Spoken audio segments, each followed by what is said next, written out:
이슈인 피플 3월 25일 화요일 순서 2부 막 출발했습니다. 2부의 첫 번째 코너는 아웅 현웅. 아웅다웅 뉴스의 이현웅 아나운서 나와 있습니다. 어서 오세요. 어서 오세요. 네, 안녕하세요. 이현웅입니다. 아무래도 싱콜 얘기하겠습니다. 어제 명일동에서 대형 땅 꺼짐 사고가 발생했고 여기 실종자가 있었는데 숨진 채 발견됐죠. 그렇습니다. 사고 개요는 앞에 오프닝 때도 말씀을 해주셨고 아마 네. 많은 분들께서 충격을 받아서 많이들 찾아보셨을 것 같습니다. 네. 부상자가 한 명 있었고 실종자가 한 명 있었죠. 네. 오토바이 운전자가 실종이 됐고 수색 작업이 약 18시간 정도 진행이 되고 있었는데요. 네. 사고 직후에는 아무래도 2차 붕괴 우려도 있고 네. 또 상수도관이 파괴되면서 물이 많이 치솟았기 때문에 좀 작업의 속도를 내고 있지 못하다가 오늘 이제 해가 뜨면서부터는 구조 작업이 조금 더 본격화됐습니다. 이후에는 중장비도 동원이 됐고요. 또 인명 구조견 등도 동원이 되면서 점차 속도를 냈는데요. 약 1시, 오후 1시경이었습니다. 실종자가 숨진 채 네. 발견이 됐다라는 소식이 전해졌습니다. 그리고 지금은 이 땅 꺼짐 원인에 대한 조사에 착수한 것으로 보이는데요. 네. 사실 사고 전인 어제 오전 10시에도 인근 배수구 주변이 무너졌다는 신고도 접수가 됐고요. 어머나. 또 그에 앞서서 인근의 그 주유소 아마 사고 현장 잡는 네. 화면에서 많이 보셨을 거예요. 네네. 해당 주유소에서 땅 갈라지는 현상이 나타나면서 민원을 넣은 적도 있었대요. 어머나. 그러다 보니까 이런 현상들이 전조가 아니었냐 하는 반응들 나오고 있고요. 일각에서는 9호선 연장 공사가 원인 아니겠느냐 하는 가능성을 제기하고 있기도 한데요. 이거는 이제 원인 조사를 해봐야 알겠습니다만 일단 서울시는 공사를 중단했고요. 긴급 안전점검 회의를 열고 있습니다. 네. 이게 이제 왕복 6개 차로 중에서 4개 차선이 무너져 내렸을 정도로 큰 싱콜인데 화면으로 봐도 좀 놀랍게도 크더라고요, 진짜. 예. 이 교통 통제는 완전히 이루어진 거죠? 그렇습니다. 사고 지점은 그 인근의 이제 사거리 지점과 구간과 맞닿아 있는데요. 때문에 인근 사거리 구간 양 방향을 전면 교통 통제했고요. 강동구는 이와 관련해서 주민들에게 안전 안내 문자를 보내서 우회할 것을 당부하기도 했습니다. 네. 그리고 이 지점을 지나는 버스가 상당히 많아요. 네. 시내버스, 경기버스 등인데 임시 우회해서 운행하고 있고요. 그리고 앞서서 말씀드렸던 그 주유소 기름 탱크를 비워달라고 요청한 상황이고 네. 현재 동의를 얻어서 작업이 진행 중입니다. 네. 그리고 인근에 있는 학교 4곳이 재량 휴업을 결정했는데요. 한영 외국어 고등학교, 한영 중학교, 한영 고등학교 그리고 대명 초등학교 등입니다. 네. 이 학교들 일부에는 가스 공급이 중단되거나 네. 단수가 예고가 됐는데요. 아무래도 그러다 보면 화장실을 이용하기도 어렵고 또 급식을 준비하기도 네. 어려운 상황이다 보니까 재량 휴업을 결정했습니다. 네. 또 산불 소식도 계속 봅니다. 어제 소식을 전한 후로 하루가 지났는데 진화율이 낮아질까 했더니 다시 뭐 좀 퍼지고 있다는 소식까지 있어요. 예. 불길이 퍼져서 진화율이 낮아졌습니다. 그렇죠. 예. 경북 의성 산불이 어제 정오 기준으로 약 70%의 진화율을 보였었는데요. 네네. 오늘 이제 오전 9시 기준으로 54%까지 오히려 후퇴했습니다. 네. 그리고 불길이 안동 지역까지 번지는 등 뭐 여전히 진화가 쉽지 않은 상황으로 전해지고 있는데요. 다행이라고 해야 될지 모르겠지만 뭐 산청과 하동의 진화율은 90% 정도까지 올랐고 네. 네네. 울주 92% 그리고 김해는 100%로 집계가 네. 되고 있습니다. 네. 내일 밤부터 일부 지역에서 비가 시작되고 또 모레에는 전국으로 번진다고 하는데 주불을 잡고 또 잔불이 발생하지 않도록 도움이 될지 관심이 쏠리는 상황입니다. 네. 이렇게 진화 작업이 길어지면서 좀 걱정을 키우는 소식들도 잇따라 전해지고 있는데요. 네네. 어제 산청 산불 현장에서 주민 대피를 돕기 위해서 출동하던 산불 진화차가 옆으로 넘어지면서 소방대원 2명이 부상하기도 네. 했고요. 네네. 경북 의성군 산불 현장에 투입됐던 40대 소방관은 어제 또 구토 증상을 호소하면서 병원으로 이송되는 일도 있었습니다. 소방본부는 이와 관련해서 밤샘 작업이 이어지고 있고 교대 인력이 부족한 상황이다 보니까 현재 대원들의 피로감이 워낙 크다라고 그 원인을 전했습니다. 네. 그리고 울산 산불 진화 과정에서는 울산시청 직원 2명이 뭐 나뭇가지 등과 부딪히면서 머리에 상처를 입기도 했다고 하네요. 여러모로 좀 부상 걱정이 커지고 있는 상황입니다. 지금 닷새째 진행되고 있으니까 굉장히 피로하실 겁니다. 그리고 사실 또 매년 봄철이 되면 이제 산불 소식 오고 있고 그때마다 늘 지적되는 것 중에 하나가 장비 노후화 문제인데 이 해결책은 좀 없을까요? 예, 일단 전국에 있는 진화 차량이 140여 대로 알려져 있는데 이 중에 한 30여 대가 내구 연한을 훌쩍 넘겼다고 합니다. 네. 네. 그리고 산불이 발생할 때마다 늘 지적되고 안타까움을 사는 게 헬기와 관련한 문제일 그렇죠. 텐데요. 네. 네. 현재 산림청이 보유한 진화 헬기가 한 50대 정도 되는데 이 중에 산불 진화 주력 기종은 담수 용량이 3,000리터급인 카모프입니다. 네. 그런데 총 29대가 이 기종인데 러우 전쟁의 여파로요. 해당 기종의 부품 수급이 어려운 상황이라서 이 중에 3분의 아이고. 1가량 정확히는 이제 8대는 멈춰선 채 역할을 하지 그러니까요. 못하고 있다고 합니다. 뭐 그런데다가 산불이 길어지면 중간중간 뭐 정비도 해야 되잖아요. 네. 그러다 보니까 이 헬기의 대수 자체가 좀 턱없이 부족하다는 지적이 나오고 있고요. 네. 임차 헬기 역시도 여전히 부족한 것으로 나타나고 있습니다. 그리고 앞서서 말씀드린 것처럼 현재 도입된 헬기의 담수량이 대체로 3,000리터 네. 이하급인데 네네. 전문가들은 5,000리터 이상급의 대형 산불 진화 헬기가 도입돼야 한다고 크게 입을 네. 모으고 있습니다. 네. 헬기는 아무래도 산불 진화에 있어서 가장 중요한 장비라고 할 수가 있겠는데요. 하지만 한 대를 들여오는데 수십억 원의 예산이 필요하다 보니까 네. 현실적으로 뭐 늘리는 데 있어서 좀 한계가 있는 상황이고요. 네. 산림청의 진화 장비 예산은 최근 3년 동안 소액 증가한 것으로 나타나고 있습니다. 전문가들은 전문적인 진화 인력 확충 그리고 장비의 개선 등이 이루어져야만 초기의 산불을 잘 대응할 수 있다면서 다시 한번 좀 촉구하고 네. 있는 상황입니다. 네. 뭐 예산 통과할 때 재난 예비비가 줄어든 게 그러니까요. 있어서 네. 또 마음이 쓰입니다. 자, 다음은 의대 소식 짚어보겠습니다. 대학이 전한 그 복귀 시한이 임박하면서 갈등이 격화하는 분위기인데요.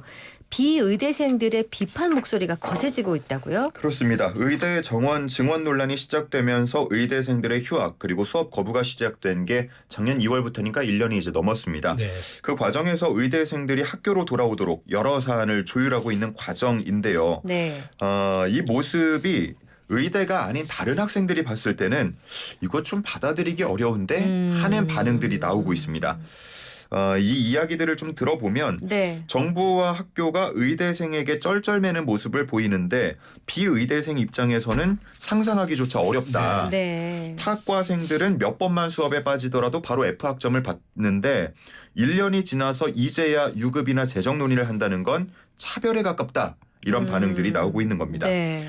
대학생들이 모인 온라인 커뮤니티에서도 이와 같은 의견들이 나오고 있는데요. 네. 유예 기간을 계속해서 눈치를 보면서 연장해 주는 건 결국 의대생들에게 특권층이라는 인식만 심어줄 수 있다. 이런 비판 섞인 글들이 올라오고 있습니다. 네. 공감이 되는데요. 그러니까요. 네. 네.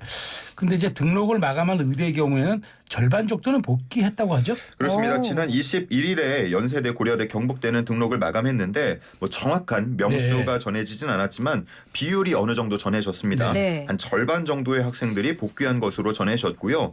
이제 다음 주 월요일 31일까지 차례로 의대 등록 마감을 하게 되는데 마감이 끝난 학교들은 예고한 대로 복귀하지 않은 학생들에 대해서 재적 절차를 밟을 것이다 예고하고 있습니다. 네. 대체로 여러 대학들은 재적 예정 통보서를 또 한 번 발송하면서 그래도 복귀해라. 마감 기한 지났지만 그래도 한 번 더 기회 줄 테니까 복귀해라. 이렇게 지금 계속해서 회유를 하고 있는 상황이라고 볼 수가 있겠는데 이제 또 남은 문제가 있습니다. 앞서서 말씀드린 것처럼 절반 정도는 복귀를 했다고 말씀을 드렸는데요. 일부 의대생들 사이에서는 최저 학점만 수강 신청을 하고 사실상은 수업 거부를 하는 방안을 얘기를 하고 있는 상황입니다. 그러다 보니까 끝날 때까지 끝난 게 아닌 상황이 지속되고 있는 거고요. 이렇게 점차 차별이나 특권과 같은 사회적 문제로 번질 조짐을 보이고 있기 때문에 관계 당국 그리고 관계 기관들 학생들이 어떻게 대응할지 계속해서 지켜봐야겠습니다. 네. 자, 다음 소식 보겠습니다. 삼성전자의 한종희 대표이사 부회장이 세상을 갑작스럽게 떠났다고요. 그렇습니다. 지난 주말에 휴식을 취하던 중 심정지로 인해서 병원으로 이송됐는데요. 오늘 새벽 63세를 일기로 별세했다는 소식이 전해졌습니다. 네. 한 부회장은 1988년 삼성전자에 입사해서 영상 디스플레이 부문을 이끌어 왔는데요. 자타공인 TV 전문가로 불리고요. 네. 지난 2021년 말 인사해서 부회장으로 승진하면서 TV뿐만 아니라 생활가전 그리고 스마트폰과 같은 다양한 제품 분야에서 기술 혁신을 이끌어온 인물입니다. 내일은 삼성전자의 가전 신제품 미디어 행사 발표가 예정돼 있기도 했는데 그야말로 삼성전자의 얼굴로 맹활약하던 한 부회장의 갑작스러운 별세 소식에 많은 사람들이 안타까움을 감추지 못하고 있습니다. 삼성전자는 고인이 어려운 대내외 여건 속에서도 TV 사업 글로벌 1등을 이끌어왔다면서 네. 37년간 회사에 헌신한 고인의 명복을 빈다고 밝혔는데요. 빈소는 삼성 서울병원에 마련됐고요. 발인은 오는 27일로 알려졌습니다. 네. 자, 그 마지막 소식입니다. 우리나라 사람들이 많이 찾는 관광지죠. 베트남에서 홍역이 유행하고 있다고요? 그렇습니다. 아마 소식 들어본 분들 계실 것 같은데요. 최근 베트남에서 홍역이 급속도로 확산하고 있습니다. 올해에만 약 4만 명에 달하는 의심 환자가 발생했고요. 네. 5명은 사망했다고 합니다. 많이 예. 특히나 이제 한 10대 이하가 88% 정도 차지하면서 걱정을 더 키우고 있습니다. 네. 국내에서도 베트남 여행에 다녀왔거나 다녀온 사람들과 접촉한 20여 명이 홍역에 감염된 것으로 전해지면서 베트남 쪽으로 여행 계획 짜둔 사람들의 걱정이 커지고 있는 상황인데요. 네. 어제 기준으로 국토교통부의 자료를 보면 지난해 베트남 여행객 수가 1,000만 명을 돌파하면서 역대 최다를 경신했고요. 또 지난달에만 해도 100만 명 가깝게 베트남을 찾는 등 현재 베트남을 찾는 여행객 수가 상승세를 보이고 있었습니다. 네. 이번에 홍역 사태로 인해서 여행객 수가 감소할 수 있다는 우려 섞인 전망도 나오고 있는데요. 일단 항공업계 관계자 이야기를 들어보면 최근에 고물가 이어졌죠. 네. 강달러 이어졌죠. 그리고 엔화까지 상승 조짐을 보이면서 네. 상대적으로 저렴한 이 베트남 여행객 수요가 늘고 있었는데 네. 현재 일부 예약은 취소가 나타나고 있다 그래요. 취소 움직임이. 네. 하지만 아직까지는 영향이 크지 않다고 하면서 향후 상황을 예의주시하고 있다고 전했습니다. 방역당국은 베트남처럼 홍역이 유행하는 지역을 방문할 때에는 백신 접종이 필수라고 권고하고 있고요.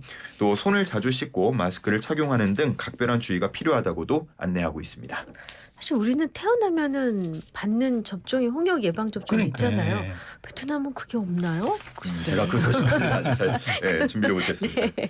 자, 아웅다운 뉴스 준비된 뉴스는 모두 살펴봤습니다. 이제 마지막 퀴즈 내주세요. 네, 인기 해외 여행지인 베트남이 요즘 이 질병으로 비상이라는 소식 마지막에 전해드렸습니다.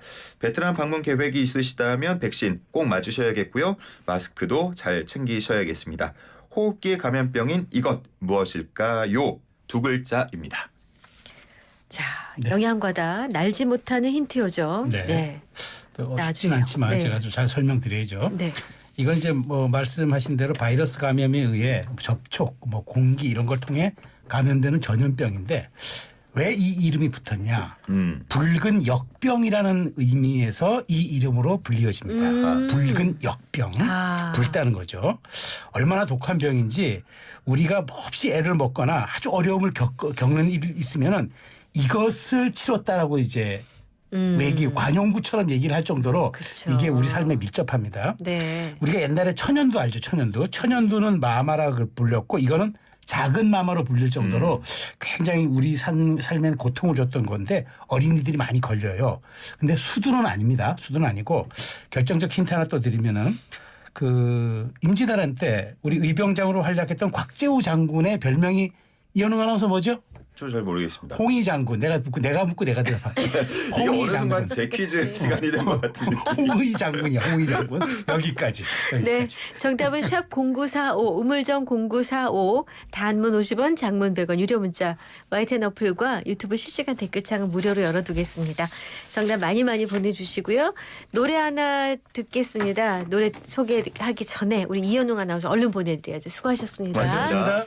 나훈아의 홍시 준비했습니다. 샵 0945